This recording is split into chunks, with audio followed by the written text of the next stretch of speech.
పూరా లోకల్. ఏంటన్నా కక్షపూరితంగానే మీరు అరెస్ట్లు చేస్తున్నారంట. రీసెంట్గా చూసుకుంటే అది మన పండుగ జరిగింది కదా, ఇది సంక్రాంతి పండుగ రోజే కౌశిక్ రెడ్డిని రాత్రికి రాత్రి అరెస్ట్ చేశారు. తర్వాత మళ్ళీ నెక్స్ట్ డేనే పండుగ పూర్తయిన రోజే కేటీఆర్ విచారణ పెట్టారు ఈడీ తోటి.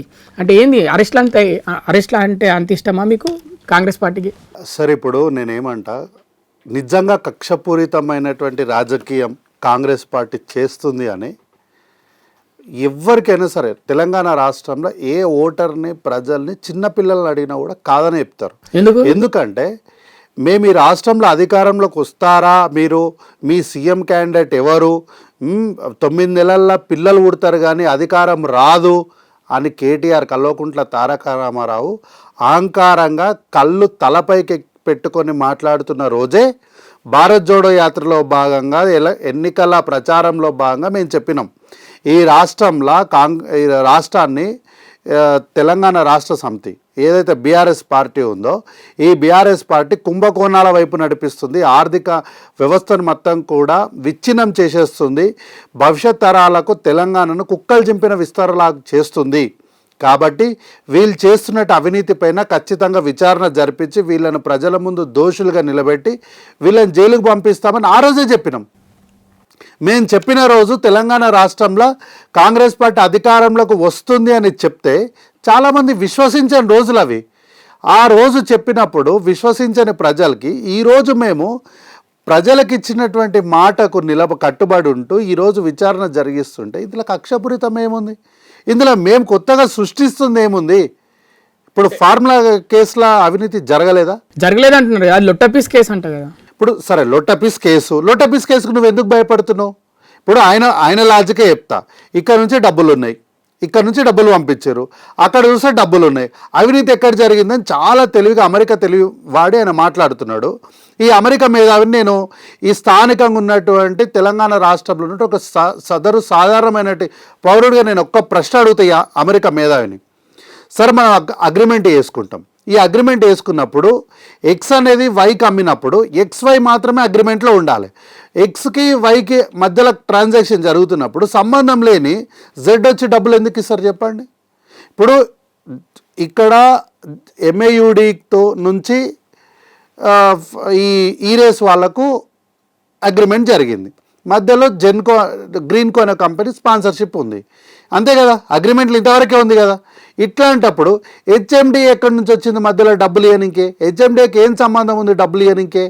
Okay, HMDA is a part of municipal administration. మరి మీరు ఇంత ఆరోపిస్తున్నారు కదా, ఆల్రెడీ ఇప్పుడు కేటీఆర్ తోటి ఏసీబీ విచారణ అయిపోయింది, ఈడీ విచారణ అయిపోయింది, మరి అరెస్ట్ చేయాలి కదా.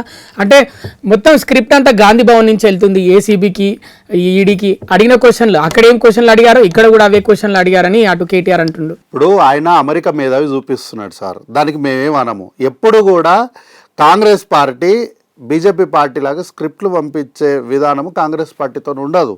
మీకు గతంలో ఒక చిన్న ఎగ్జాంపుల్ చెప్తా. అరెస్ట్ అయిన రోజు కాంగ్రెస్ పార్టీ కేసులు కట్టినప్పుడు జగన్మోహన్ రెడ్డి గారు ఏ పార్టీలో ఉన్నారండి? మా పార్టీలో లేరా? మా పార్టీలో ఉన్నారు. 2012లో ఆయన మీద మొట్టమొదటి కేసు జరిగినప్పుడు ఆయన మా పార్టీలో ఉన్నారు. కాబట్టి కాంగ్రెస్ పార్టీ ఎప్పుడైనా సరే అవినీతి జరిగింది అన్నటువంటి అంటే అట్లాంటి ఆధారాలు దొరికినప్పుడు తన మన అనే తేడాలు ఏముండదు, ఎవరినైనా సరే కేసులు కడుతుంది, ఎవరినైనా సరే విచారిస్తుంది. అంటే అప్పుడు సోనియా గాంధీకి వ్యతిరేకంగా వెళ్ళిండని జగన్మోహన్ రెడ్డిని అరెస్ట్ చేయించారు. జగన్మోహన్ రెడ్డి గారు వ్యతిరేకంగా పోయిరని ఆయన మీద కేసులు కట్టినాము. మరి రాజీవ్ గాంధీ గారు ఎవరి మీద వ్యతిరేకంగా పోయిండని చెప్పి ఆయన మీద అగస్టా గురించి కేసు కట్టింది కాంగ్రెస్ పార్టీ? రాజీవ్ గాంధీ ఎవరికి వ్యతిరేకంగా పోయిండని ఆయన మీద కేసు కట్టింది. అంటే సిద్ధాంతాల ప్రకారం నడుస్తుంది మీ పార్టీ? 100% కాంగ్రెస్ పార్టీ అంటే సిద్ధాంతాల పైన ఉంటుంది, ప్రజాస్వామ్యయుతంగా రాజ్యాంగబద్ధంగా నడిచే ఈ దేశంలో ఉన్న ఏదైనా రాజకీయ పార్టీ ఉందంటే అది ఒక్క కాంగ్రెస్ పార్టీ మాత్రమే. అగస్టా కేసులో రాజీవ్ గాంధీ గారి మీద కేసు కట్టినప్పుడు కనీసం రాజీవ్ గాంధీ గారు ప్రాణాలతో కూడా లేరు.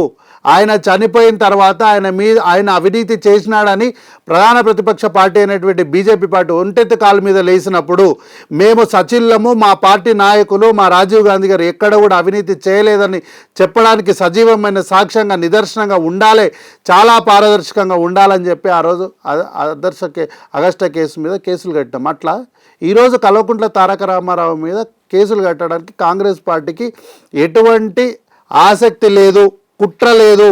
కానీ విచారణ పేరుతోటి కోట్ల రూపాయలంతా ప్రజాధనం వృధా చేస్తున్నారు, సంక్షేమానికి ఉపయోగించాల్సిన ధనమంతా వృధా అవుతుందని కేటీఆర్ నిన్న మీడియా ముందన్నాడు ఈడీ విచారణ తర్వాత.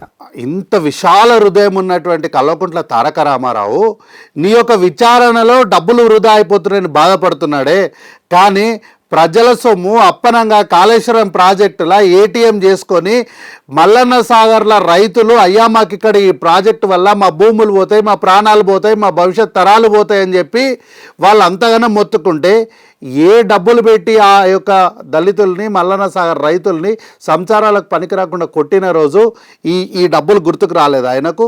ఈ ఫార్ములా ఈ రేస్ కేసులా 55 కోట్లు అవును ఇచ్చినామని ఆయన ఒప్పుకుంటున్నాడు, మరి అప్పుడు గుర్తుకు రాలేదా ఈ 55 కోట్లు ప్రజల సొమ్ము అని? పోతే కడతాం 100-110 కోట్లు కడతాము ఏమవుతుంది పోతే పోయింది అన్న రోజు ఈ డబ్బులు గుర్తుకు రాలేదు ఆయనకు. ఇది ప్రజాధనం కాదా? ఆయన ఇంట్లోకి వెళ్ళి ఇస్తున్నాడు ఏమన్నా?